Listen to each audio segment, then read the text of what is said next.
ونصلی علی رسولہ الکریم افضل الصلاۃ واتم السلام علی سیدنا المرسلین خاتم النبیین قائد المہجرین والاکرمین نبی الحرمین امام الثقلین وسیلتنا فی الدارین المدین بکل زین المنزہ من کل عیب وشین مولانا و مولا الثقلین جد الحسن والحسین جد الحسن والحسین جد الحسن والحسین سیدنا و مولانا و مرشدنا نبینا و مولانا محمد نبی المبعوث رحمۃ للعالمین وعلى آل طاہرات امہات المومنین وعلى اصحابہ المکرمین المسترشدین اما بعد فاعوذ باللہ من الشیطان الرجیم بسم اللہ الرحمن الرحیم قال اللہ تعالیٰ فی القرآن المجید والفرقان الحمید قل ان کنتم تحبون اللہ فاتبعونی یحببکم اللہ وقال اللہ تعالیٰ فی شان حبیبہ صلی اللہ علیہ وآلہ وسلم ان اللہ وملائکتہ یصلون علی النبی یا ایھا الذین آمنوا صلوا علیہ وسلموا تسلیما اللہم صلی علی سیدنا مولانا محمد وبارک وسلم وصلی علیہ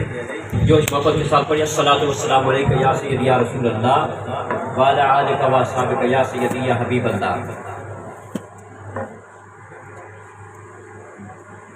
عطا بن کر سخا بن کر کرم بن کر حیا بن کر سے ہر دو عالم میں تمہیں مقصود کر آرام ہے ان کا دامن تھام لے جن کا محمد نام ہے محمد سے وفا تو نے تو ہم تیرے ہیں یہ جہاں چیز ہے کیا لوح و قلم تیرے ہیں. آئیے تسکین جان زار کی باتیں کریں ہجر کی شب سید ابرار کی باتیں کریں بلبلیں کرتی رہیں گل کی چمن کی گفتگو ہم محمد کے لب و رخسار کی باتیں کریں. فیصلہ تو حشر میں ہوتا رہے گا عاصیو آئیے مل بیٹھ کر سرکار کی باتیں کریں. معزز و مکرم و محتشم جملہ علماء کرام خصوصاً جناب علامہ مولانا محمد اجمل سیالوی صاحب جناب علامہ مولانا محمد عثمان سیالوی صاحب جناب علامہ مولانا محمد ناصر سیالوی صاحب جناب علامہ مولانا محمد شہزاد سیالوی صاحب کلہم من حفاظ القرآن المجید الحمدللہ تمام کے تمام قرآن مجید کی عظیم عظمت کے اور قرآن مجید کی عظیم نعمت کے حافظ قرآن ہیں.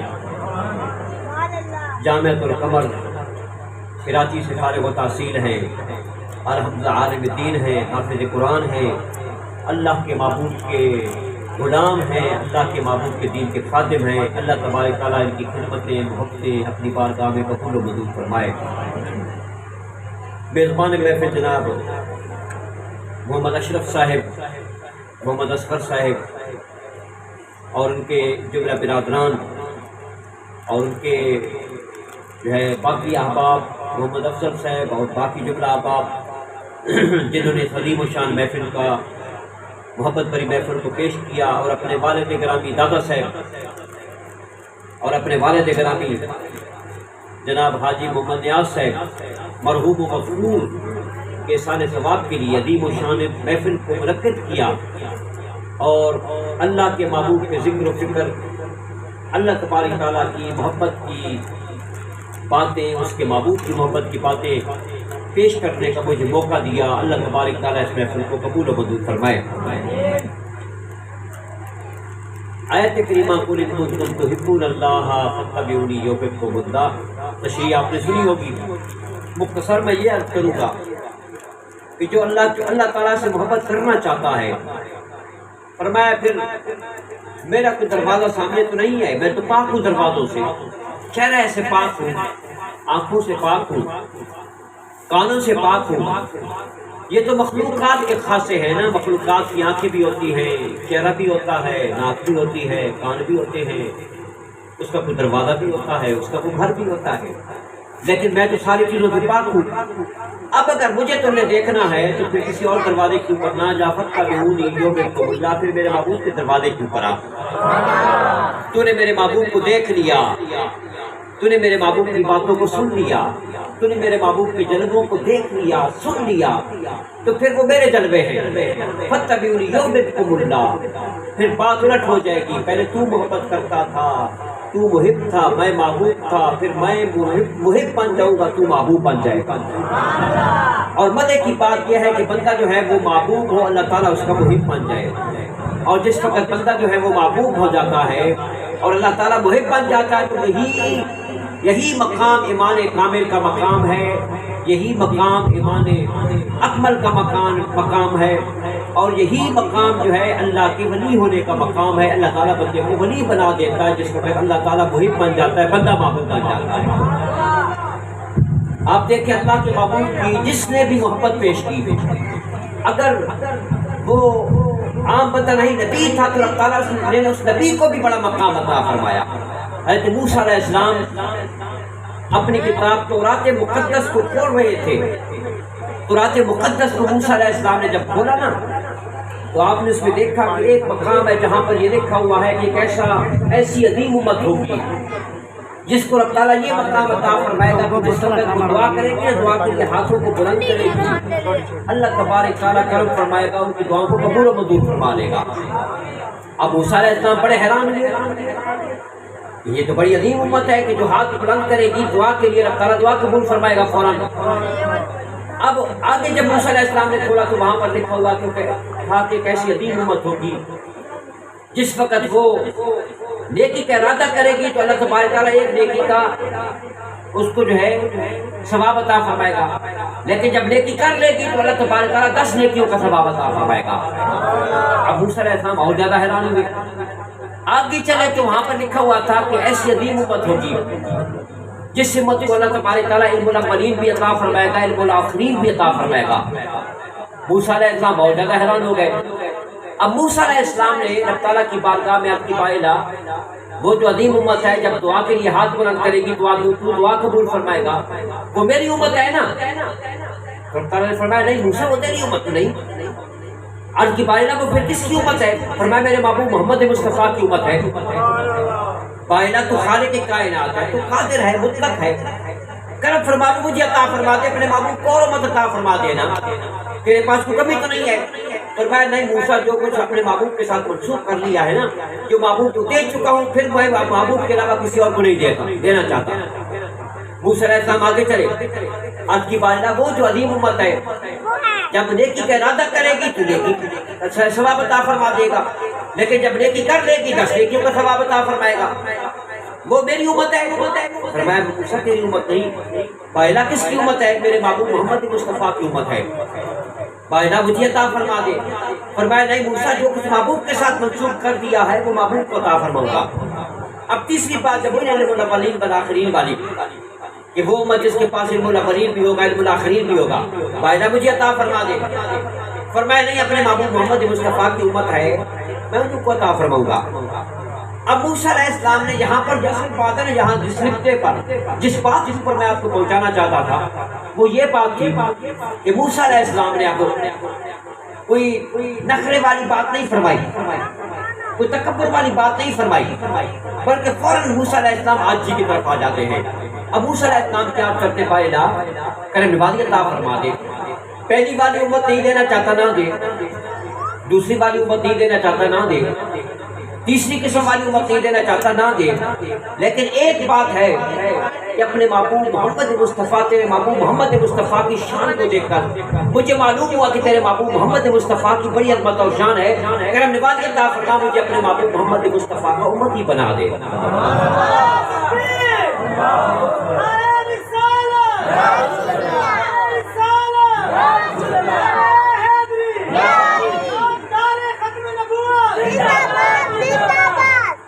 مجھے اپنے محمد مصطفیٰ کا امتی بنا دے۔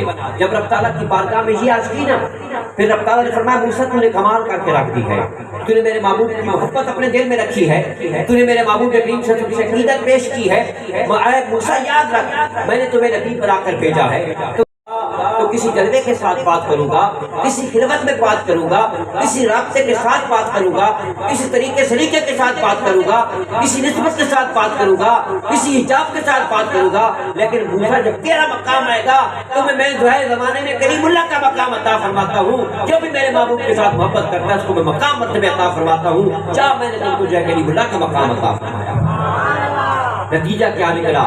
موسیٰ علیہ السلام نے اللہ کے معبود سے محبت رکھی، اللہ تبارک تعالیٰ نے موسیٰ علیہ السلام کو اور بلند مقام مرتبہ عطا فرما دیا۔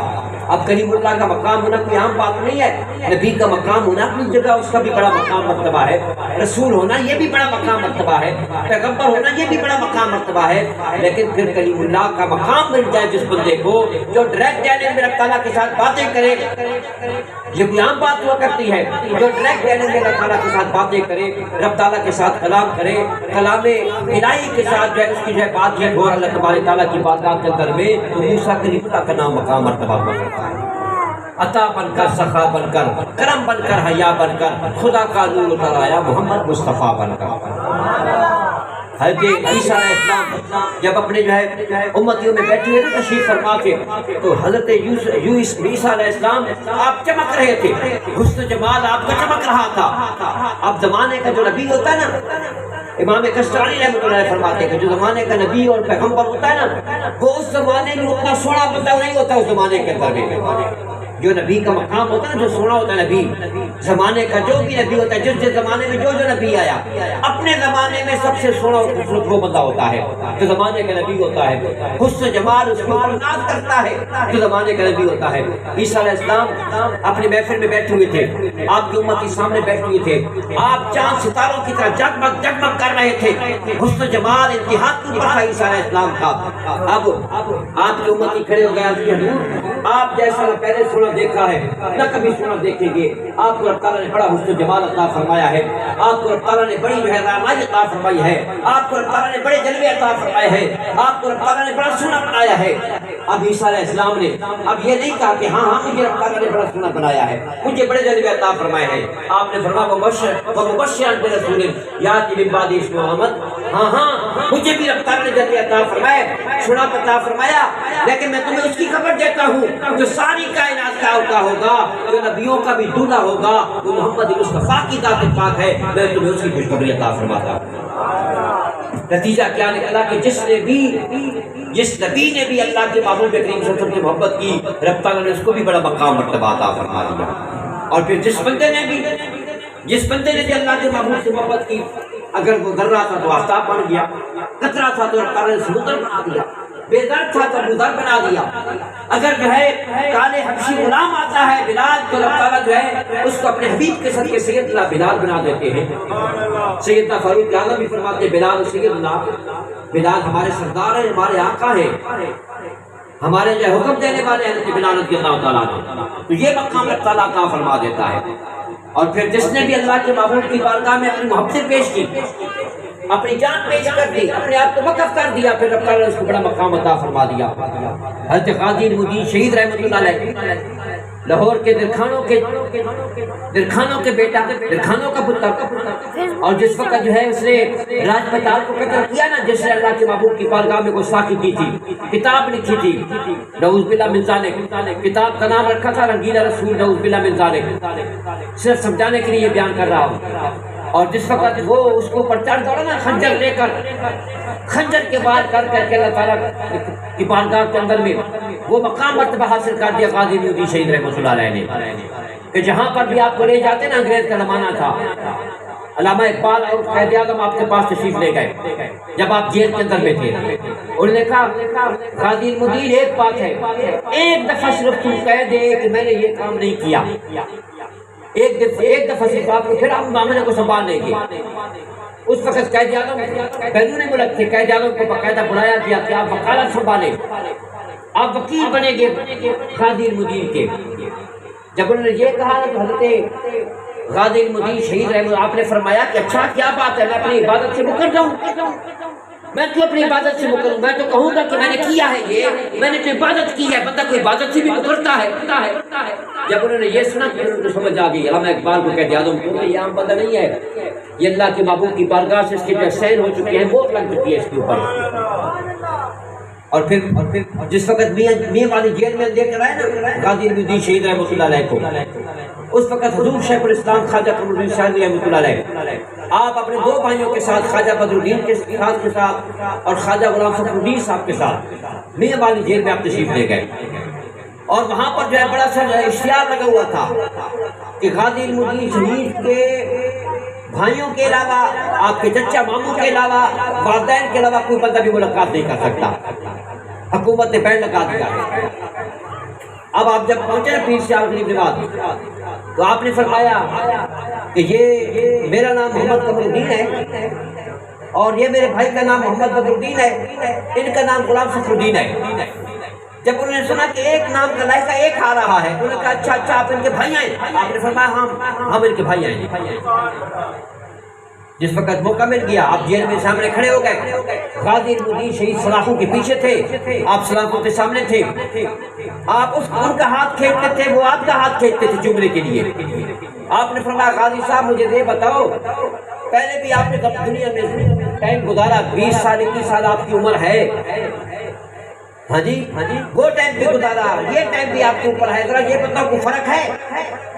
آپ نے فرمایا جناب بڑا فرق ہے، میں نے 3 باتیں دیکھی ہیں۔ غازی المدین شہید نے فرمایا پہلی بات تو یہ ہے کہ جس وقت میں نے یہ کام نہیں کیا تھا، اس دن منحوس کو میں نے قتل نہیں کیا تھا، اس سے پہلے جو میں قرآن مجید پڑھتا تھا لیکن لڑکھڑا کے پڑھتا تھا، صحیح طریقے سے تلفظ کے ساتھ قرآن مجید نہیں پڑھ سکتا تھا، ناظریں بھی صحیح نہیں پڑھ سکتا تھا، لیکن جب میں نے یہ کام کیا نا تو اللہ کے محبوب نے کرم نوازی عطا فرمائی۔ اللہ کے محبوب نے میرے سینے کے اوپر اپنے دست اقدس پھیرا اور اللہ تعالیٰ نے مجھے جو ہے قرآن مجید کا حافظ قرآن بنا دیا۔ آپ علامہ بھی ہیں، حافظ بھی ہیں، قاری بھی ہیں، عالم بھی ہیں، آپ جہاں سے سننا چاہتے ہیں مجھ سے سن سکتے ہیں قرآن مجید۔ حضور دوسری بات یہ ہے کہ جب سے میں نے یہ کام کیا نا کہ اللہ کیا ہے تو اللہ کے محبوب بلال آقا جیل کے اندر میں کرم نوازی فرماتے ہیں، مجھے ہر روز بلال آقا اپنی زیارت عطا فرماتے ہیں۔ اور تیسرا کام یہ ہے کہ حضور یہ فرماتے ہیں نا کہ جو ہے غازی کو اتوار کے دن مجھے شہید کیا جائے گا، تو یہ غلط کہتے ہیں۔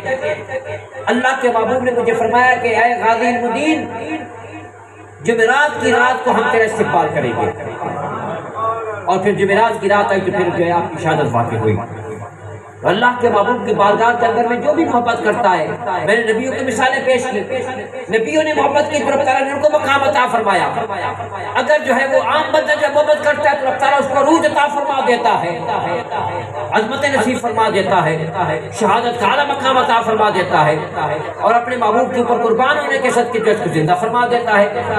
ابھی آپ کے سامنے ہے غازی ممتاز رحمۃ اللہ علیہ، کون جانتا تھا ان کو؟ ایک سپاہی تھے، لیکن اللہ کے محبوب کی محبت کے سلسلے میں آئے نا جس وقت، پھر رب تعالیٰ نے کرتے فرما دیے۔ غازی المدین شہید رحمۃ اللہ علیہ، غازی عبد القیوم رحمۃ اللہ علیہ کراچی کے تھے نا، کراچی کے تھے۔ ہمارے دادا جی صاحب حضرت خواجہ غلام اللہ مدین شاہ رحمۃ اللہ علیہ آپ کراچی میں آئے ہوئے تھے۔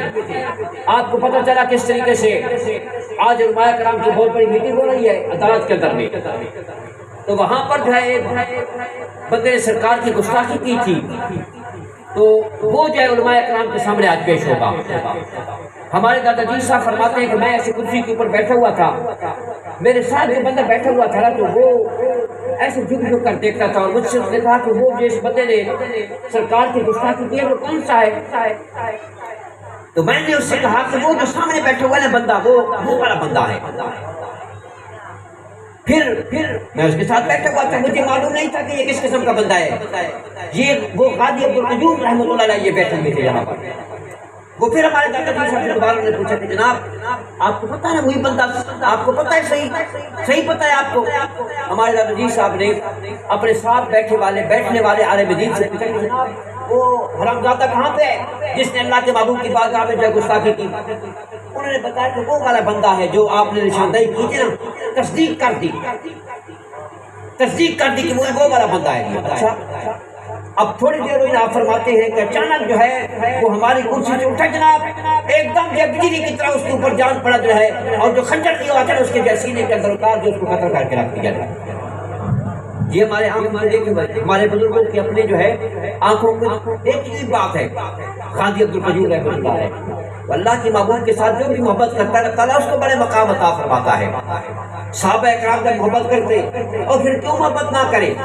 حسن و جمال اللہ کے محبوب سے زیادہ کسی کو حسن و جمال تھا ہی نہیں، حضرت ابو طفیل سرکار کے بڑے پیارے صحابی تھے، اور آپ کا جو وصال ہوا نا 110 ہجری میں وصال ہوا، 110 ہجری اللہ کے محبوب کا وصال ہوا نا 10 ہجری میں ہوا، 10 ہجری میں ابو طفیل صحابی رسول کا وصال ہوا 110 ہجری، حضور سے 100 سال بعد، اور یہ آخری صحابی تھی۔ جب آپ سے کوئی سوال کرنا اللہ کے محبوب کا آخری صحابی کون سا تھا تو آپ کیا جواب دیں گے؟ حضرت ابو طفیل رضی اللہ تعالیٰ عنہ یہ سرکار کے آخری صحابی تھے، ان کے بعد کوئی صحابی نہیں رہ گیا تھا۔ یہ حج کے موقع کے اوپر، حج کے موقع کے اوپر پہاڑ کے اوپر چڑھے، پہاڑ کے اوپر چڑھنے کے بعد انہوں نے کہا لوگوں میری آنکھیں وہ آنکھیں ہیں، آخری آنکھیں جنہوں نے اللہ کے محبوب کی زیارت کی ہے، میرے بعد دنیا میں کوئی بندہ نہیں ہے جس نے اللہ کے محبوب کی زیارت کی، یہ آنکھیں آخری آنکھیں جنہوں نے زیارت کی اللہ کے محبوب کی۔ اب صحابہ کرام نے، تابعی وہاں پر نیچے کھڑے تھے، تابعین کرام، صحابہ کرام کا زمانہ تو وہ آخری صحابی تھے، کوئی صحابی نہیں تھا، تابعی کھڑے تھے نیچے، انہوں نے کہا کہ جناب ہم آپ کی بارگاہ میں سوال کرتے ہیں، پھر سوال کسی مسئلے کا نہیں کیا، فقہ کا سوال نہیں کیا، کسی علم کا سوال نہیں کیا، انہوں نے کیا سوال کیا؟ انہوں نے کہا جناب صرف لنا رسول اللہ صلی اللہ علیہ وسلم، اللہ کے محبوب کا حسن و جمال ہمارے سامنے بیان کرے، اللہ کے محبوب کا چہرہ پاک کیسے تھا، سرکار کی آنکھیں کیسی تھی، سرکار کے لب نازک کیسے تھے، یہ بات ہمیں بتائیں۔ پھر ان صحابی نے 3 لفظوں میں بات بیان فرمائی، 3 لفظوں میں انہوں نے کیا کہا؟ کان ابیضا بلیا مختصرا، 3 لفظ بیان فرمائے سرکار کے حسن و جمال کے۔ کان ابیضا، آپ اللہ کے محبوب چٹے گورے تھے، الحمدللہ چٹے گورے تھے، ملیحا، اور آپ کا حسن ایسا تھا کہ جو بندہ دیکھتا جاتا تھا نا وہ دیکھتا ہی جاتا تھا، وہ رجتا نہیں تھا۔ میٹھی چیز ہوتی ہے نا، بندہ رج جاتا ہے میٹھی چیز سے، لیکن ایسی چیز ہو کہ جس سے بندہ رجے ہی نہ، اللہ کے محبوب کا حسن و جمال ملیحا، نہ رجنے والا حسن و جمال تھا، مختصراً ایسا حسن و جمال تھا، اور آپ کا جسم مبارک ایسا تھا کہ جو معتدل تھا، کان دیکھو تو اپنی خوبصورتی انتہا کے اوپر تھی، آنکھ مبارک دیکھو تو انتہا کی خوبصورتی تھی، چہرہ مبارک دیکھو تو انتہا کی خوبصورتی تھی، جسم کے جس حصے کو دیکھو اللہ کے محبوب کے متوازن، معتدل، سونا اور بڑا نایاب قسم کا عظیم نفیس، یہ اللہ کے محبوب کی صفت میں فرمائی۔ اس صحابی رسول صلی اللہ علیہ وسلم نے اللہ کے محبوب کو اللہ تعالیٰ نے حسن جمال کو پیکر بنا کر بھیجا تھا، اپنی مثال آپ ہے تو کائنات میں، ایسا کہاں سے لاؤں کہ تجھسا کہوں جیسے۔ حضرات گرامی، اللہ کے محبوب صلی اللہ علیہ وسلم ایک دفعہ مدینہ پاک سے پیر تشریف لے گئے، مدینہ پاک سے پیر عصر کے وقت آپ تشریف لے گئے، وہاں پر آپ نے ملاحظہ فرمایا تو ایک قبیلہ وہاں پر آ کر بیٹھا ہوا تھا یمن کا، اور یمن قبیلے کے اندر میں ان کے بندے بھی کافی تھے، عورتیں بھی کافی تھیں، جانور بھی کافی تھے، بڑے خوبصورت خیمے لگے ہوئے تھے۔ اللہ کے محبوب اپنے سیر فرماتے فرماتے نا اچانک جو ہے اونٹوں کے قریب پہنچ گئے۔ ہر زمانے کا اپنا اپنا مقام ہوتا ہے، اس زمانے میں اونٹوں کا لوگوں کو شوق ہوتا تھا، گھوڑے لینے کا شوق ہوتا تھا۔ میرے آقا کریم صلی اللہ علیہ وسلم چلتے چلتے اونٹوں کا وزٹ کرتے کرتے سرکار کی نظریں پاک ایک اونٹ کے اوپر پڑ گئی۔ اللہ کے محبوب نے اونٹ کو دیکھا، سرکار کو پسند آ گیا۔ میرے آقا نے ان کو فرمایا کہ جناب یہ بتائیں کہ آپ جو ہے تجارتی کافلا ہے آپ کا؟ انہوں نے کہا بالکل تجارتی ہے۔ آپ نے فرمایا مجھے فلاں جو اونٹ ہے تمہارا یہ بڑا پسند آ گیا ہے، بیچنا چاہتے ہو؟ اس نے کہا یہ آپ کو معلوم ہونا چاہیے کہ یہ سارا ہمارا جتنے اونٹ موجود ہے نا، سارے اونٹ ایک طرف، اس اونٹ کی قیمت سب سے زیادہ ان سے بھی زیادہ ہے، یہ ہمارا نایاب اونٹ ہے، یہ ہمارا سب سے بڑا سودا ہے، یہ ہمارا سب سے بڑا نفع ہوگا، یہ ہمارے یمن سے آنے کا جو ہے یہ سب سے بڑا فیصلہ ہوگا کہ یہ اونٹ اگر بک جائے نا اپنی قیمت کے اوپر تو ہمارا سارا جو نفع پورا ہو جائے گا، یہ اتنا قیمتی اونٹ ہے۔ اب اللہ کے محبوب کی نظر پاک تھی، اگر پڑی تو اس خاص اونٹ کے اوپر پڑی، اور انہوں نے آپ کے نظر پاک کی داد بھی دی کہ جناب آپ نے جب اونٹ تلاش کیا ہے نا ہمارے اونٹوں میں سے تو آپ کی نظر پاک ایسی جگہ کے اوپر پڑی، اس اونٹ کے اوپر پڑی جس کے برابر کا کوئی اونٹ ہے ہی نہیں پورے علاقے کے اندر۔ اللہ کے محبوب نے فرمایا کہ سودا کرنا چاہتے ہیں، توجہ ہے نا آپ لوگوں کی؟ سبحان اللہ، توجہ رکھیں، صرف 10-15 منٹوں کی بقایا جو ہے باتیں ہیں، محبت بڑی باتیں ہوں گی، تو ذرا محبت کا اظہار تو نہیں ہو رہا۔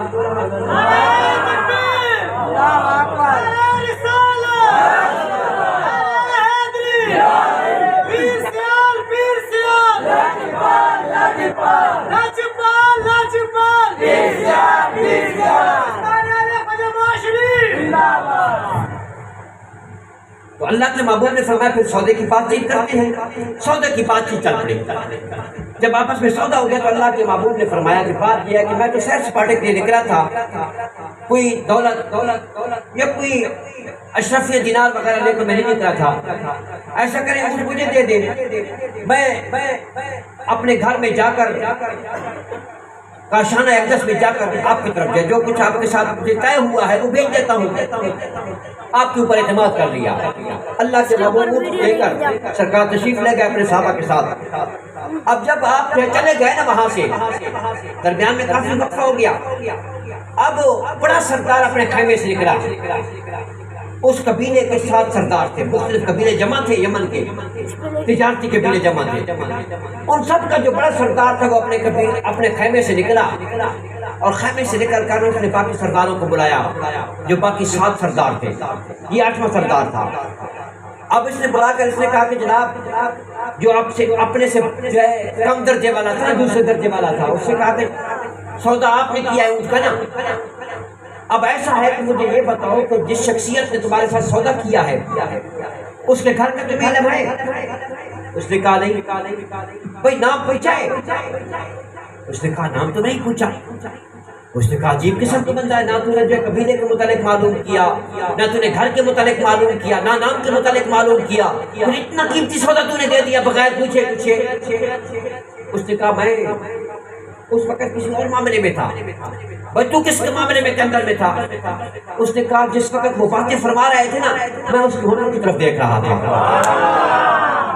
میں اس کے ہونٹوں کا نظارہ کر رہا تھا, اور جب میں اس کے ہونٹوں کو دیکھتا تھا نا پھر اس وقت مجھے محسوس ہوتا تھا کہ غلام بھی اس عظیم ہستی کے ہونٹوں کے اوپر قربان ہو رہے ہیں اور اپنی جھولیاں پھیلا کر اس ہستی پاک کے جو حسن و جمال کے جو ہے نخرے لے رہے ہیں. میں تو ہونٹوں کی طرف دیکھتا رہا. مجھے تو یاد بھی نہ رہا کہ ان کا نام کیا ہے, مجھے یاد بھی نہ رہا کہ ان کا علاقہ کہاں پر ہے, اور ہم یہ سودا کر رہے ہیں. بھائی مجھے معذور سمجھو, میں اس مسئلے میں نہیں آتا, میں ان کے ہونٹوں میں کھو گیا تھا.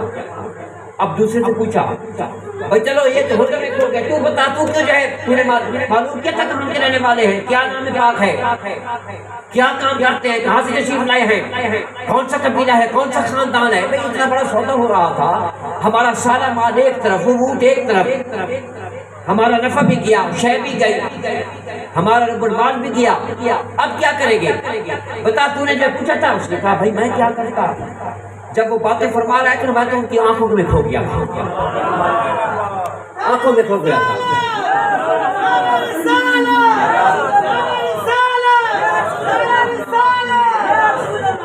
میں تو ان کی آنکھوں میں کھو گیا تھا, میں ان کی آنکھوں کے جلوے دیکھ رہا تھا. نظر کی جولانیاں نہ پوچھو, نظر حقیقت میں وہ نظر ہے. اٹھے تو بجلی پناہ مانگے, گرے تو کھانا خراب کر دے. یہ تو وہ عظیم نظریں تھی. میں ان کو دیکھ رہا تھا. بھائی مجھے تو معذور سمجھے. انہوں نے کہا واہ بھائی واہ, عجیب قسم کا بات ہے, تو آنکھوں میں کھو گیا. تیسرے سے معلوم کیا. اس نے کہا میں کیا کروں. جب وہ سامنے سے چل کے آ رہے تھے میں تو اسی وقت دیوانہ ہو چکا تھا. جب وہ چل کے آ رہے تھے تو ساری کائنات جھک جھک کے ان کی سلامی دے رہی تھی. نعرہ تکبیر, نعرہ تکبیر, نعرہ رسالت, نعرہ رسالت, لجپال لجپال, پیر سیال پیر سیال, علماء اہل سنت. فرشتے رک رک کے, ہوائیں جھک جھک کے اس عظیم ہستی کی سلامی دے رہی تھی. میں کیا کرتا. اب سب نے جو بڑے سردار سے پوچھا کہ سردار صاحب آپ خود موجود تھے اس وقت, تو آپ خود کیوں نہیں جو ہے وہ خود کیوں آپ نے نہیں پوچھا کہ آپ کا گھر کہاں پہ ہے, آپ کس قبیلے سے تعلق رکھتے ہیں, آپ کا نام پاک کیا ہے. اس نے کہا بھائی میں کیا کروں.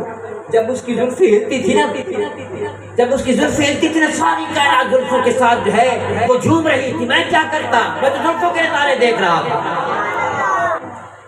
اب جب اتنی باتیں ہو گئی نا پھر سردار نے زور سے کہا کہ بھائی کوئی ہے اس کی ضمانت لینے والا, کوئی ضمانت دے ہمیں. سب لوگ خاموش. پھر اس نے کہا, جب تیسری دفعہ بولا نا ادھر خیموں کی تنابوں میں سے خواتین نے منہ باہر نکالے. انہوں نے کہا خاموش ہو جاؤ, ہم اس کی ضمانت دیتی ہیں. بھائی تم کیسے ضمانت دیتے. اس وقت جس وقت وہ آ رہے تھے نا اس وقت ہم ان کے جلوے دیکھ رہے تھے, ہم دیکھ رہے تھے جس کے چہرے کے اوپر نور ٹپک رہا تھا. ہاں جب باتیں کرتا تھا نا تو ساری کائنات اس کے ساتھ جھومتی تھی. جب اس کی آنکھ کے اشارے ہوتے تھے تو فرشتے رک رک کے جھک جھک کے اس کی سلامی پیش کرتے تھے. ہم دیکھ رہے تھے، ہم اس کی ضمانت پیش کرتے ہیں. جب یہ باتیں ہو رہی تھی اتنے میں میرے آقا کریم صلی اللہ علیہ وسلم کے صحابہ اکرام ادھر سے اونچوں کے اوپر تشریف لے آتے ہیں اور انہوں نے کہا کہ ہمارے آقا مولا کریم صلی اللہ علیہ وسلم نے آپ کی مہمان نوازی فرمائی ہے. اللہ کے محبوب نے یہ کھجورے کے یہ جو بوریاں ہیں نا، یہ آپ کی مہمان نوازی کے لیے پیش فرمائی ہے. اور وہ جو پیسے کا مسئلہ تھا نا، وہ بھی آپ نے عطا فرمایا کہ ان کو جو پیش کر کے آ جاؤ. انہوں نے کہا یہ پیسے ویسے والی بات بعد میں ہوگی، پہلے تو ہم اپنا دل جو ہے یہاں پر دل کا سودا کر کے بیٹھ گئے ہیں. پہلے تو اس کی بارگاہ میں لے کے جاؤ، ہمیں لیتے جاؤ، ہماری عورتوں کو لے کر جاؤ. وہ دیکھو جب سے وہ گئے ہمارے جانوروں کے ادھر ہو گئے ہیں. وہ دیکھو ہماری بکریاں دیکھو، ہماری بھیڑیں دیکھو، ہمارے اونٹ دیکھو، ہمارے گھوڑے دیکھو. جب سے وہ اس راستے کے اوپر تشریف لے کے گئے نا، یہ انہوں نے پیچھے مڑ کر نہیں دیکھا، راستے کی طرف دیکھ رہے ہیں. بندے تو بندے ہمارے جانور بھی اس کی دیوانے ہو چکے ہیں. ہم اس کی بارگاہ کے اندر میں لے کے پہنچے. نعرہ تکبیر، نعرہ تکبیر، نعرہ رسالت، نعرہ رسالت، نعرہ رسالت، نعرہ تحقیق، نعرہ حیدری. لجپال لجپال، لجپال لجپال، PCR PCR، PCR PCR. میرے محبوب کریم صلی اللہ علیہ وسلم کے جنگوں کے وہ گن گاتی میرے محبوب کے صحابہ کرام کے ساتھ جب اللہ کے محبوب کی بارگاہ میں پہنچتے ہیں نا، میرے محبوب کریم صلی اللہ علیہ وسلم تشریف فرما ہے اور پھر سرکار کی بارگاہ میں حاضر ہو کے عرض کرتے ہیں یا رسول اللہ، ہم یمن سے جب نکلے تھے نا تو مقصد ہمارا یہ تھا، جس سودا کرنے کے لیے ہم نکلے تھے ہم نے سودا پا لیا ہے، ہم نے تیرے جلوے دیکھ لیے ہیں. اب کرم نوازی فرما، اب دیر نہ فرما. آنکھ میں چھپا کے تکیا سی دل کر گیا میرا دو ٹوٹے، اب نگاہ کرم فرما دے، ہمیں اپنا دین عطا فرما دے. پھر فرمایا پڑھو لا الہ الا اللہ محمد رسول اللہ.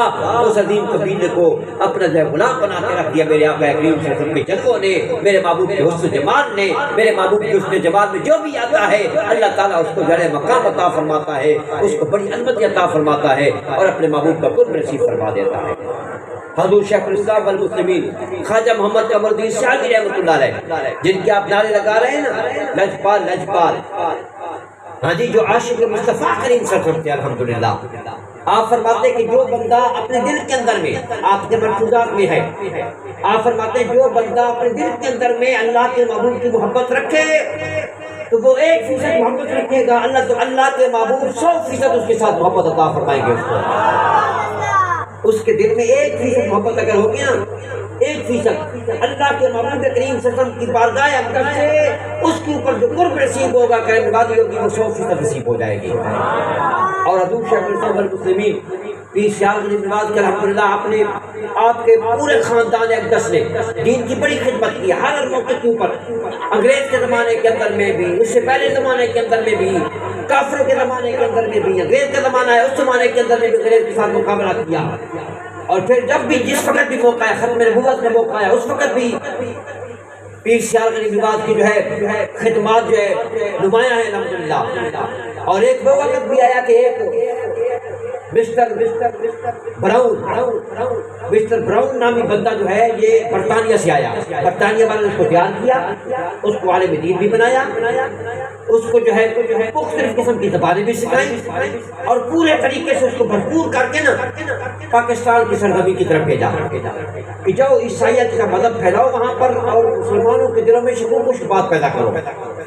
ان کے علماء کرام کے ساتھ جو ہے مناظرے کرو جا کر. جب مناظرہ کرو گے ان کے علماء کرام سے جب کامیابی حاصل کر لو گے تو لوگوں کے دلوں میں شک شبہ پیدا ہوگا کہ اسلام نعوذ باللہ من ذالک کمزور دین ہے. اس مقصد کے لوگوں نے بھیجا اور وہ جو ہے مسٹر براؤن جو ہے وہ لاہور سے شروع ہوا. لاہور کے علماء کرام کے ساتھ بات چیت کرتا اور تھوڑی سی بات چیت کرنے کے بعد جب اقدامات بھی کرتا تھا، پیسہ بھی اس کے پاس تھا، لوگوں کو بھی خرید دیتا تھا، لوگوں کو پیسے بھی دیتا تھا، بڑے بڑے لوگ بھی خرید جاتے تھے فوراً اس کا ساتھ دیتے تھے. بڑے بڑے ذمہ بھی جب ان کو پیسے ملتے تھے اور بڑے بڑے جو ہے عظیم قسم کے لوگ بھی جو ہے پیسہ لے کر جو ہے ان کا ساتھ دیتے، اس کا ساتھ دیتے تھے. اور علماء کرام کے ساتھ جب بات چیت کرتے تھے تھوڑی سی بات چیت کے بعد جب اقدامات کے اوپر اٹھا جاتا تھا. اب علماء کرام شریف لوگ تھے، اب ہمارے جو ہے دین کے اندر یہ بات تو ہے نہیں کہ کسی کے بکواسوں کا جو ہے جواب بکواسوں کے ساتھ بندہ دے. یہ خاموش ہو جاتے تھے, بڑی پریشانی بن گئی. اب لاہور سے چلتے چلتے چلیوٹ کا علاقہ پھرتے پھرتے یہاں علماء کرام کا مقابلہ کرتے کرتے فیصلہ آباد کے قریب آیا, اور پھر اس سے آگے جو ہے اسی روڈ کے اوپر جب آگے آ رہا تھا جناب بڑے بڑے علماء کے ساتھ جو ہے مقابلے کرتے کرتے تو بہت سے علماء کرام کے پیروں سے عرشی پہ پہنچا اس وقت. انہوں نے کی کہ حضور یہ معاملہ ہے, اور یہ تو ایسا بندہ ہے کہ صرف علم کی ضرورت نہیں ہے, یہاں تو روحانیت کی ضرورت ہے, یہاں نظر دنیا کی ضرورت ہے کہ جو ایسا اللہ کا محبوب بندہ ہو جو نظر اس کے اوپر ڈالے اس کے سارے علم کو غائب کر کے رکھ دے, اور یہ جو بکواسات کرتا ہے اس کے بکواسات کا اس کو جواب مل جائے. پیر سیال خواجہ قمرالدین سیالوی آپ تیار ہو گئے؟ آپ نے فرمایا ٹھیک ہے میں اس کے ساتھ جو ہے چند باتیں کروں گا. جب اس کو معلوم ہوا نا کہ حضور شیخ الاسلام خواجہ قمرالدین سیالوی اس کے مقابلے کے لیے آ رہے ہیں, وہ بڑا خوش ہوا. اس نے کہا واہ جی واہ, میں یہاں پر پہنچنا چاہتا تھا, میرا مقصد تھا یہاں پر پہنچنا کہ میں اتنے بڑے بندے کے ساتھ جب بات چیت کروں گا نا, گفتگو کروں گا, اتنی اپنے اندر پاور رکھتا تھا, اتنے بڑے بندے کے ساتھ میں بات چیت کروں گا نا, پھر اس کو میں ہلاؤں گا نا, پھر مسلمانوں کے جو ہے شکوک و شبہات بڑھ جائے گی, پھر میرا مقصد پورا ہو جائے گا. مجھے ضرورت تھی, اتنے بڑے پیر کی ضرورت تھی, اتنے بڑے پیر کے ساتھ میں مقابلہ کرنا چاہتا تھا, اتنے بڑے عالم کے ساتھ میں مقابلہ کرنا چاہتا تھا, میرا مقصد پورا ہو گیا, میں اس کے ساتھ مقابلہ کروں گا. اب وہ بڑے پورے طریقے کے ساتھ جس وقت وہ پہنچے چلیوٹ کی زمین کے اوپر, وہاں پر جو ہے میدان سج گیا جناب مقابلے کا. پیر سیال خواجہ قمرالدین سیالوی رحمۃ اللہ علیہ شیخ الاسلام, شیخ الاسلام کیا کوئی دنیا کے اندر میں شیخ الحدیث ہوتا ہے, کوئی شیخ الفقہ ہوتا ہے, کوئی شیخ القرآن ہوتا ہے, کوئی شیخ التفسیر ہوتا ہے, لیکن اللہ تبارک تعالیٰ نے آپ کو شیخ الاسلام اور مسلمین کا مقام عطا فرمایا تھا. آپ جب پہنچے نا جناب وہاں پر بات چیت ہوئی, سب سے پہلے جو بات چیت ہے نا کتابوں کے متعلق بات ہوئی. ان کی جو کتاب تھی جین, آپ کی کتاب تھی قرآن مجید.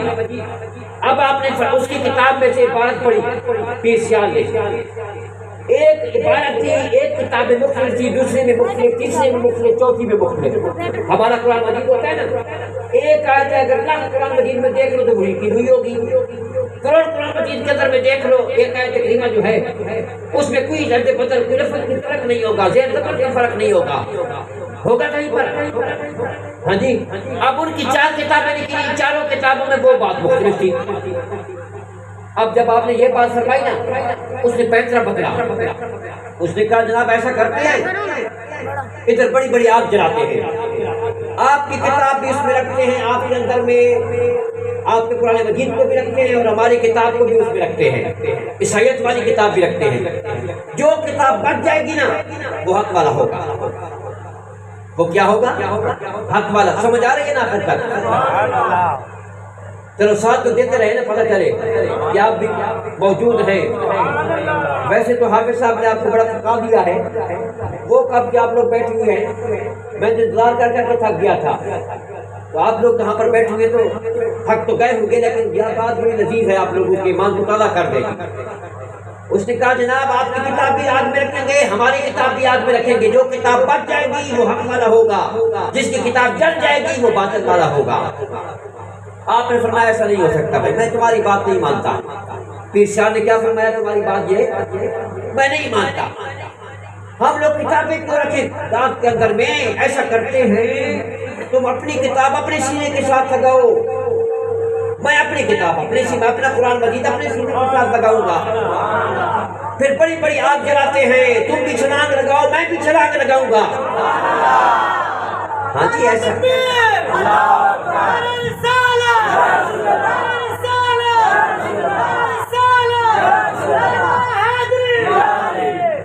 ہاں جی, تو اپنی کتاب اپنے سینے کے ساتھ لگا, میں اپنا قرآن مجید اپنے سینے کے ساتھ لگاتا ہوں. آگ بڑی بڑی جلاتے ہیں جناب, تو بھی کتاب کو کیوں ڈالے وہاں پر, کتاب کا کیا معاملہ ہے, ادھر جائے تو بھی چھلانگ لگا, میں بھی چھلانگ لگاؤں. جو بچ کے نکل آئے گا وہ حق والا ہوگا, جو باطل والا ہوگا وہ جل جائے گا, وہ سڑ جائے گا, وہ مر جائے گا, وہ گل جائے گا. اب جب آپ نے یہ بات فرمائی نا, پھر اس کے پسینے نکل گئے, پھر کانپنا شروع ہو گیا. اس نے کہا واہ بھائی واہ, پہلے عالموں کے ساتھ مقابلے تھے, اب مجھے جو کسی بندے کے ساتھ پالا پڑا ہے, اب یہ جج کا بندہ سامنے آیا جناب، پھر کانپنے لگ گیا، ٹانگیں علیحدہ کانپنے لگ گئی، جسم علیحدہ کانپنے لگ گیا، چہرے کے اوپر جو پسینے کے اثار آ گئے جناب، چہرہ شرابور ہو گیا، پھر ادھر ادھر دیکھنے لگا، کبھی ادھر دیکھتا کبھی ادھر دیکھتا، ہاں جی، اور پھر وہ کر دیا ہے کہ خیمے میں سے چھلانگیں لگا کر نا، ادھر گھوڑے پہلے سے تیار تھے اس کے جناب، وہ گھوڑوں کے اوپر بیٹھ کر مسٹر براؤن چلا گیا، پتہ بھی نہیں چلا آج زمانے تک کہ مسٹر براؤن کہاں سے آیا تھا کہاں چلا گیا، یہ کہاں سے جے کرنے والی ہوتی ہے؟ اللہ کے معبود کے طرح پاک سے ہوتی ہے، اللہ کے معبود کریم صلی اللہ علیہ وسلم جس کے اوپر کرنے والی عطا فرمائے، پھر وہ دین کی خدمتیں بھی کرتے ہیں، اللہ تعالیٰ ان سے دین کی خدمتیں بھی لیتا ہے، اور پھر اللہ تبارک تعالیٰ اپنے حبیب کی جو ہے دین کی سرخروئی اور عظمتیں بھی عطا فرماتا ہے، ان کے جو ہے ان کے ہاتھ میں عطا فرما دیتا ہے۔ یہ مقام مرتبے ہے، محبت کا بڑا مقام ہوتا ہے، محبت بڑی عظیم چیز ہوتی ہے، محبت کوئی ایسی ویسی چیز نہیں ہوتی۔ حضرت خواجہ نظام الدین محبوب الہی رحمۃ اللہ علیہ جب پہنچے نا بابا فرید الدین گنجشکر رحمۃ اللہ علیہ کی بارگاہ میں پہنچے، بابا فرید الدین گنجشکر رحمۃ اللہ علیہ پاک پتن شریف جانتے نا آپ لوگوں کو معلوم ہے نا، گنجشکر بابا فرید الدین گنجشکر رحمۃ اللہ علیہ کی بارگاہ میں، تو بابا فرید الدین گنجشکر رحمۃ اللہ علیہ آپ بڑے خوش ہوئے، آپ خوشی میں بیٹھے، آپ نے فرمایا نظام الدین بتا محب بننا ہے یا محبوب بننا ہے، عاشق بننا ہے یا معشوق بننا ہے؟ آپ ان کو بڑی پریشانی نے کہا بھائی سوال تو بہت بڑا ہے، پیر و مرشد جو جوش کے اندر میں ہے، اور یہ فرما رہے ہیں کہ عاشق بننا ہے کہ معشوق بننا ہے۔ اب جو جواب نہیں تھا، عرض کی حضور مجھے اجازت عطا فرمائے، میں اپنی اما جی سے جا کر پوچھ کے آتا ہوں، اپنی اما جی سے جا کر پوچھ کے آتا ہوں کہ میں عاشق بنوں یا معشوق بنوں۔ اب موقع مل گیا، فرمایا جب اپنی ماں سے پوچھو جا کر، اس زمانے میں مائیں بھی ایسے نہیں ہوتی تھی، مائیں بھی پہنچی ہوئی تھی، جس سے جب نظام الدین محبوب الہی جیسا بندہ جب سوال کرنے جا رہا ہے تو قیام ہستی تو نہیں ہوگی نا، وہ بھی کامل اور اکمل ہستی ہوگی نا۔ آپ چل پڑے، جب پہنچے نا رستے میں، گھر کے رستے کے اندر میں ایک مجذوب بیٹھا ہوا تھا، فقیر بیٹھا ہوا تھا، اس نے کہا نظام الدین تیرے چہرے کے اوپر بڑی خوشی ہے، بتا کیا بات ہے آج؟ تیرے پیر و مرشد نے تمہیں کوئی انعام دیا ہے؟ اس نے کہا میرے پیر و مرشد نے مجھے فرمایا ہے کہ عاشق بنے گا یا معشوق۔ میں اپنی ماں سے پوچھنے کے لیے جا رہا ہوں، مجھے اجازت نامہ ملا ہے، اپنی ماں سے پوچھنے کے لیے جا رہا ہوں۔ اب جس وقت آپ ہو، اچھا یہ بات ہے، آپ نے فرمایا ماں جا، ماں سے جا کر پوچھ، ماں بتا دے تو ٹھیک ہے، اگر نہ بتائے نا پھر مجھ سے معلوم کرنا، میں تمہیں بتاؤں گا۔ اپنے اما جی سے معلوم کر، اما جی بتا دے تو ٹھیک ہے، بات ٹھیک ہو گئی، اگر نہیں بتاتی نا تو پھر میرے پاس آنا، میں تمہیں بتاؤں گا عاشق بنو یا معشوق بنو۔ اما جی کے پاس پہنچے، اما جی کے پاس پہنچے نا، عرض کی اما جی میرے پیر و مرشد نے کرم نوازی عطا فرمائی، فرمایا مجھے کہ عاشق بننا ہے یا معشوق، محب بننا ہے یا محبوب؟ کرم نوازی فرمایا مجھے جواب عطا فرما دے، پیر و مرشد انتظار میں ہے۔ فرمایا جا بیٹے وہ جو مجذوب ملا تھا نا تجھے رستے میں، جا اس سے جا کر معلوم کر، میں تمہیں نہیں بتاتی، وہ مجذوب جو اس کی ڈیوٹی ہے تجھے بتانا، جا اس کے پاس جا، وہ تجھے بتائے گا۔ اب آپ پھر جو جلدی جلدی واپس جب آئے نا جناب، مجذوب کو دیکھا جس جگہ پر وہاں پر بیٹھا ہوا تھا، پہلے دیکھا تو مجذوب کا سر ادھر پڑا ہوا ہے، ہاتھ ادھر پڑے ہوئے ہیں، پاؤں ادھر پڑے ہوئے ہیں، زبان ادھر پڑی ہوئی ہے، دانت ادھر پڑے ہوئے ہیں، بال ادھر بکھرے ہوئے ہیں، بڑے حیران ہوئے، اپنے فرمایا عجیب قسم کی بات ہے بھائی، مجذوب کا سر ادھر پڑا ہوا ہے، پاؤں ادھر پڑے ہوئے ہیں۔ اب آپ وہاں پر پہنچے، آپ نے فرمایا بھائی عجیب قسم کی بات ہے، تو نے تو میرے ساتھ وعدہ کیا تھا کہ میں تجھے سوال کا جواب عطا کروں گا، اور تو پہلے دنیا سے چلا گیا ہے۔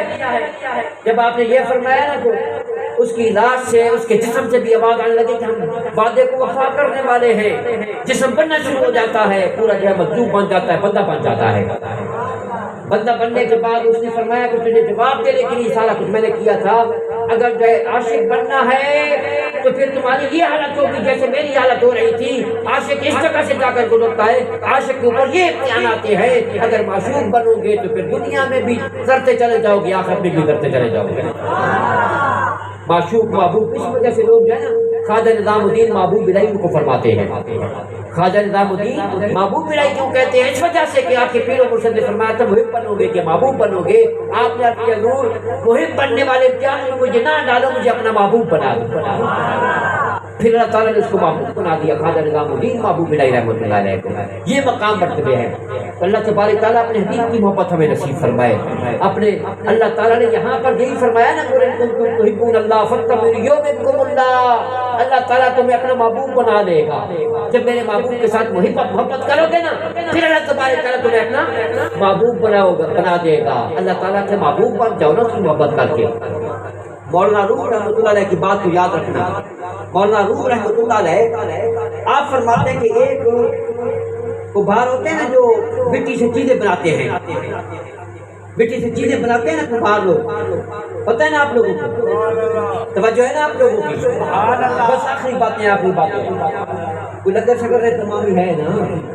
اچھا چلو لنگر تمام ہے جناب۔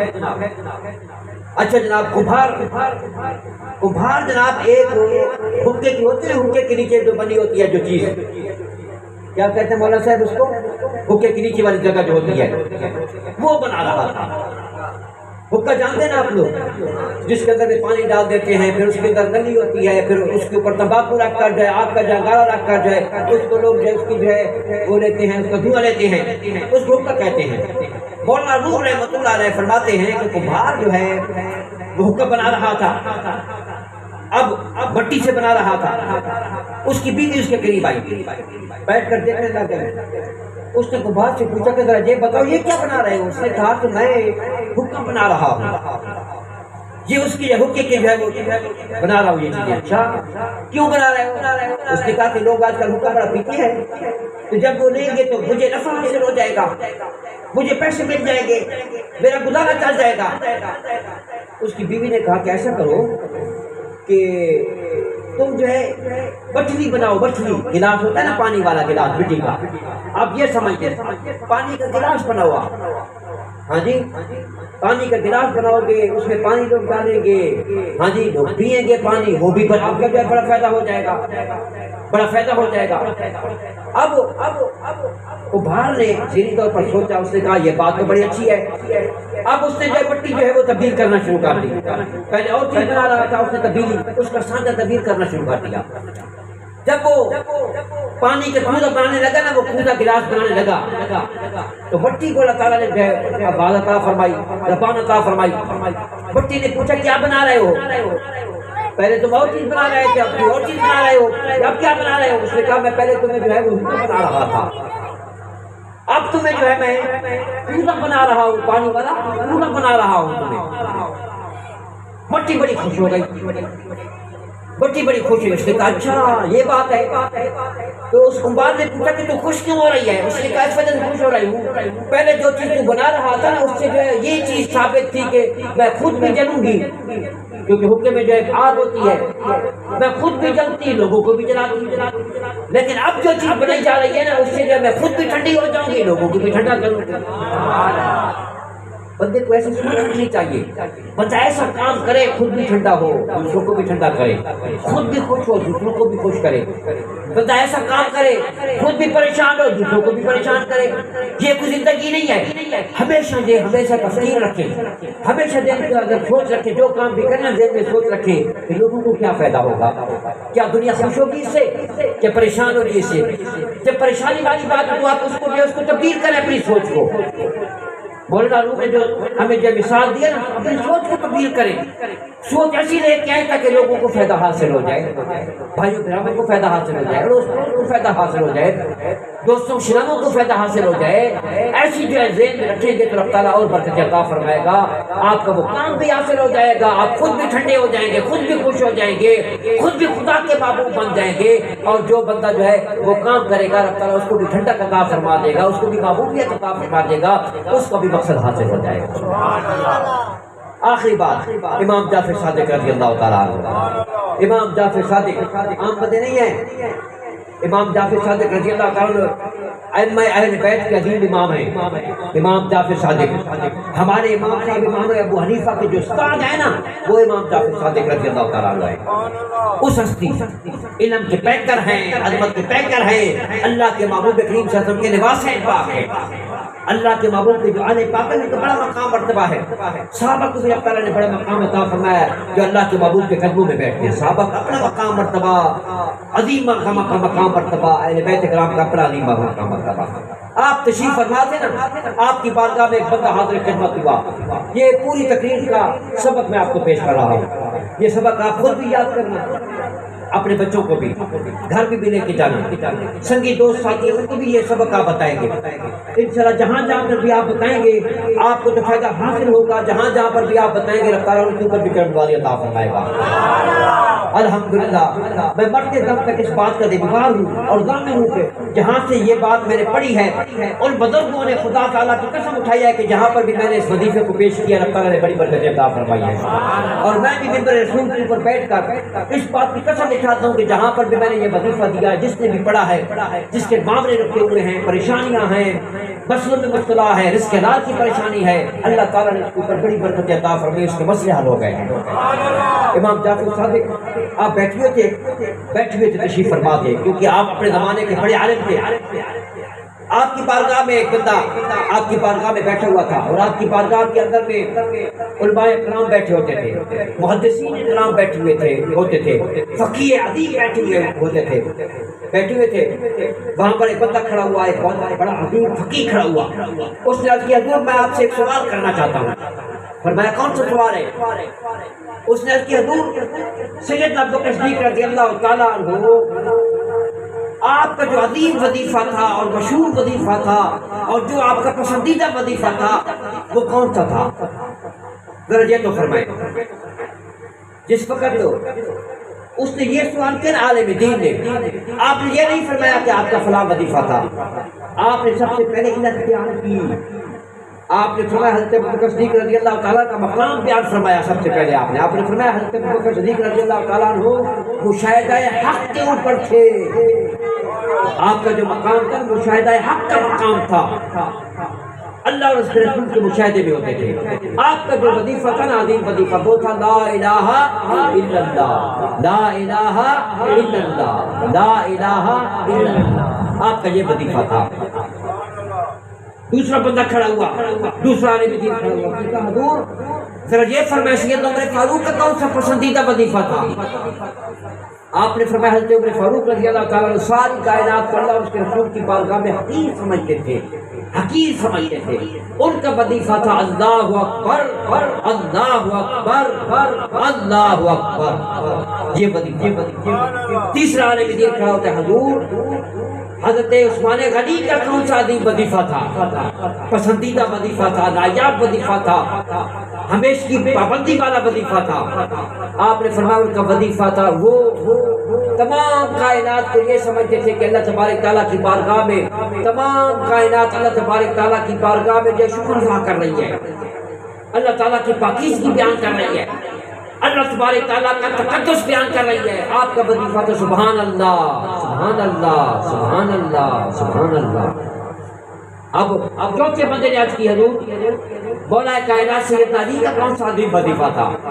آپ نے فرمایا سیدنا علی رضی اللہ تعالیٰ فرماتے ہیں کہ ساری کائنات ہر وقت اللہ تبارک تعالیٰ کی بارگاہ کا جو دل و نظر کے ساتھ، دل و پیشانی کے ساتھ سجدہ کرتی ہے. اور آپ کا وظیفہ تھا الحمدللہ، الحمدللہ، الحمدللہ. چار صحابہ کرام، چار وظیفے، لا الہ الا اللہ، اللہ اکبر، سبحان اللہ، والحمدللہ. چار وظیفے ہیں نا آپ لوگوں کے سامنے، چار باتیں آئی نا، لا الہ الا اللہ، اللہ اکبر، سبحان اللہ، الحمدللہ. آسان ہے، آ جائے گا. اب آخری بات، ایک اور عالم دین کھڑے ہوئے فقیہ محدث زمانے کے. ان نے عرض کیا حضور اگر بندہ چاروں وظیفوں کو ملا کر پڑھے، چاروں وظیفوں کو ملا کر پڑھے، لا الہ الا اللہ، اللہ اکبر، سبحان اللہ، الحمدللہ، چاروں وظیفوں کو ملا کر پڑھے تو پھر اس بندے کا کیا مقام ہوگا؟ چاروں وظیفے لا الہ الا اللہ، اللہ اکبر، سبحان اللہ، الحمدللہ. آپ نے فرمایا کہ اس بندے کا یہ مقام ہوگا اگر وہ بندہ سفر میں جا رہا ہے، سفر میں اس نے پڑھا، ایک دفعہ بھی پڑھا، اگر آسمان زمین کے اوپر بھی گر جائے تو پھر بھی اللہ تبارک تعالیٰ اس بندے کو اس کی سرپرستی فرمائے گا، نگہبانی فرمائے گا. اور آسمان زمین کے اوپر بھی گر جائے تو پھر بھی اس بندے کا بال بھی بیکار نہیں ہوگا. اللہ اکبر، اگر وہ بندہ جو ہے پڑھتا ہے رزق حلال کے مسئلے میں پریشان حال ہے بندہ، ہاں جی رزق حلال کے بندے میں پریشان ہے، رزق کا مسئلہ نہیں ہوتا، اللہ تبارک تعالیٰ غیب کے خزانوں سے اس بندے کی اتنی مدد فرمائے گا کہ ساری کائنات جو ہے بہت بڑے بڑے لوگ اس بندے کے محتاج ہو جائیں گے۔ اگر وہ بندہ کوئی ایسا بندہ ہے جو قرضوں کے بوجھ میں مبتلا ہے، قرضوں کی پریشانیاں اس بندے کے اوپر، فرمایا جو بندہ یہ وظیفہ پڑھے گا اگر پہاڑوں سے بھی بڑھ کر اس بندے کے قرض ہوں گے، اللہ تعالیٰ غیب کے خزانوں سے اس کے قرضوں سے نجات عطا فرمائے گا۔ آپ نے فرمایا اگر جو بندہ دشمنی والا ہوگا وہ اپنے دشمنوں سے بچنے کے لیے، نجات کے لیے یہ وظیفہ پڑھتا ہے، لا الہ الا اللہ، اللہ اکبر، سبحان اللہ، والحمدللہ، طاق مرتبہ پڑھتا ہے، اللہ تبارک تعالیٰ دشمنوں سے اس کو نجات عطا فرمائے گا۔ اگر گھریلو مسئلے میں مبتلا ہے، جو بندہ یہ وظیفہ پڑھے گا رب تعالیٰ گھریلو مسائل سے نجات عطا فرمائے گا، گھریلو مسئلے حل ہوں گے، رب تعالیٰ پریشانی دور فرمائے دے گا، اتفاق محبت نصیب فرما دے گا۔ درجنوں بڑھ باتیں ہیں جو میں نہیں کر سکتا، میں نے چند باتیں بڑی موٹی موٹی کی ہے، اور جو بندہ ایسے مرض میں مبتلا ہوگا جو لا علاج ہوگا وہ بندہ یہ وظیفہ پڑھے، یا کوئی بندہ اس کے اوپر پڑھ کے جو دم کر دے، ہر روز باقاعدگی سے دم کرے، اللہ تبارک تعالیٰ اس کے جو ہے مرض لا علاج سے اس بندے کو نجات عطا فرما دے گا۔ اور کئی باتیں ہیں جس کو امام سیوطی نے بیان فرمایا ہے اور حضرات نے جس کو جو ہے بیان فرمایا ہے، امام بیہقی رحمۃ اللہ نے بھی اپنی کتاب میں اس کو جو ہے بیان فرمایا، اس حدیث کے متعلق چند باتوں کو ارشادات آپ نے فرمایا ہے۔ اور پھر اس کو طاق مرتبہ پڑھنا چاہیے، نماز کے بعد بندہ پڑھے، ویسے بھی بندہ پڑھ سکتا ہے، طاق مرتبہ کتنا مرتبہ ہوتا ہے؟ 1 مرتبہ، 3 مرتبہ، 7 مرتبہ، 11 مرتبہ، 13 مرتبہ، 111 مرتبہ، 100 مرتبہ بے شک پڑھے بندہ۔ اور فرمایا جاتا ہے کہ اگر کوئی خاص مقصد ہے نا، جلدی مقصد حل کرنا تو پھر 313 دفعہ پڑھے۔ مقصد جلدی حاصل کرنا ہے نا کہ یہ میرا کام جلدی ہو جائے، ضرور ہونا چاہیے، پھر فرمایا 313 دفعہ اس کو پڑھنا چاہیے۔ 313 تعداد اصحاب بدر کی تعداد ہے، اور 313 تعداد جو ہے وہ رسولوں کی تعداد ہے۔ اللہ تعالیٰ کو یہ تعداد عدد پسند ہے، فرمایا جو بندہ اس عدد سے یہ وظیفہ پڑھے گا اللہ تبارک تعالیٰ جو ہے رد بھی نہیں فرمائے گا، ضرور قبولیت بھی نصیب ہو جائے گی، اس کا مقصد بھی حاصل ہو جائے گا، اور جلدی جلدی اس کو مقصد حاصل ہو جائے گا۔ 313 دفعہ یہ وظیفہ پڑھے۔ کون سا وظیفہ؟ لا الہ الا اللہ، اللہ اکبر، سبحان اللہ، والحمدللہ۔ پھر آپ دوریں لا الہ الا اللہ، اللہ اکبر، سبحان اللہ، والحمدللہ۔ آپ خود بھی یاد کر لیں، اپنے گھر والوں کو بھی بتائیں، اپنے بچوں کو بھی بتائیں، اپنی ماں بہنوں کو بھی بتائیں، اپنے دوستوں کو بھی، اور چیزیں شیئر کرتے ہیں یہ بھی کبھی کبھی شیئر کریں گے، ایسی چیزیں شیئر کیا کریں تاکہ جب وہ پڑھیں تو پھر بھی آپ اس میں شامل ہوں، اس ثوابات کے اندر انسان شامل ہو۔ اب جب آپ لوگ پڑھیں گے، ہم جو ہے یہ سارے ثواب ہو رہے ہیں حاجی محمد نیاز صاحب کی جو ہے مرحوم مغفور کے لیے، تو اللہ تبارک تعالیٰ وہ سب کا ثواب ان کو عطا نہیں فرمائے گا۔ اللہ کے محبوب فرماتے ہیں جو پڑھتا ہے پھر اس کے ثواب میں بھی کمی نہیں ہوتی۔ کوئی بندہ ایسا نہ سمجھے کہ لوگوں کو بتاؤں گا تو میرا ثواب تو بڑھتا جائے گا، بھائی نہیں، اللہ تعالیٰ کی بارگاہ میں کمی نہیں ہے، کرموادیاں ہی کرموادیاں ہیں۔ لا الہ الا اللہ، اللہ اکبر، سبحان اللہ، والحمدللہ۔ اللہ تبارک تعالیٰ اس محفل کو اپنی بارگاہ میں قبول و منظور فرمائے۔ لے حوالے رکھتے یارا اے میرے 4 دن دے، اس دن عید مبارک ہو سی جس دن پھر ملیں گے۔ اللہ تبارک تعالیٰ اپنے حبیب کے صدقے سرکار کی محبت نصیب فرمائے۔ اور یہ جو وظیفہ میں نے آپ کو پیش کیا ہے یہ عظیم صحابہ کرام کا وظیفہ ہے جس کو اہل بیت کرام نے بیان کیا۔ ہمارا مذہب مسئلہ کیا ہے؟ ہم تمام اللہ کے محبوب کے صحابہ کرام کا احترام کرتے ہیں، ہم اہل بیت کرام کا احترام کرتے ہیں، اللہ کے محبوب کریم صلی اللہ علیہ وسلم کی ذات پاک ہمارے لیے سب سے جو ہے اللہ کے بعد سب سے عظیم ترین اعلیٰ ترین ہستی پاک ہے۔ اللہ تعالیٰ کی بارگاہ کو سجدہ کرتے، کسی اور کو سجدہ نہیں کرتے، اگر کوئی کرتا ہے تو ہم میں سے نہیں ہے۔ ہمارا یہ عقیدہ ہے، اپنا عقیدہ اپنے جو دامن میں لے کر جائیں، اپنے عقیدے کے اوپر پختہ ہو جائیں، اللہ تعالیٰ کی عبادت، اس کے محبوب کی اطاعت، اہل بیت کرام سے محبت، صحابہ کرام سے محبت، اللہ کے ولیوں سے محبت، اللہ کے نبیوں سے محبت۔ اور آج اس محفل میں آپ سے دعا خیر بھی کریں گے کہ الحمدللہ میں خواجہ باز شریف کے اندر میں عظیم الشان مسجد بنا رہے ہیں، بہت بڑی مسجد، وسیع ترین مسجد بنا رہے ہیں۔ آپ تمام لوگ جو دعا خیر کر کے جائیں گے، اللہ تبارک تعالیٰ اس میں آسانیاں پیدا فرما دے اور غیب کے کام سے مدد نصیب فرما دے۔ اور خواجہ باز شریف کا جو سے پاک ہوگا نا وہ 28 29 جنوری کو جا کر بنے گا، ہفتے اتوار کا دن بنے گا، 6-7 رجب بنے گا۔ خواجہ غریب نواز کا سے پاک بھی ہوتا ہے، خواجہ باشیر کا 6-7 رجب کو ہمیشہ۔ اس دفعہ 6-7 رجب جو ہے 28-29 جنوری کو آ رہی ہے۔ جو بھی تشریف لائے چشم ماں روشن دل بادشاہ، آپ لوگ تشریف لائیں گے تو انشاءاللہ ہمارا دل روشن ہو جائے گا، ہماری آنکھیں روشن ہو جائیں گی، دل بھی ارشاد ہو جائے گا۔ اللہ تعالیٰ اس محفل کو قبول و منظور فرمائے، اور جو ہے بانی محفل محمد اشرف صاحب، ان کے والد گرامی، ان کے بھائی براموں کو، بھتیجوں کو، سب جو ہے ان کے احباب کو جو ہے برکت عطا فرمائے، قبول و منظور فرمائے۔ اللہ تعالیٰ اپنے حبیب کی سرکار کی غلامی نصیب فرمائے۔ واقعہ الحمدللہ رب العالمین۔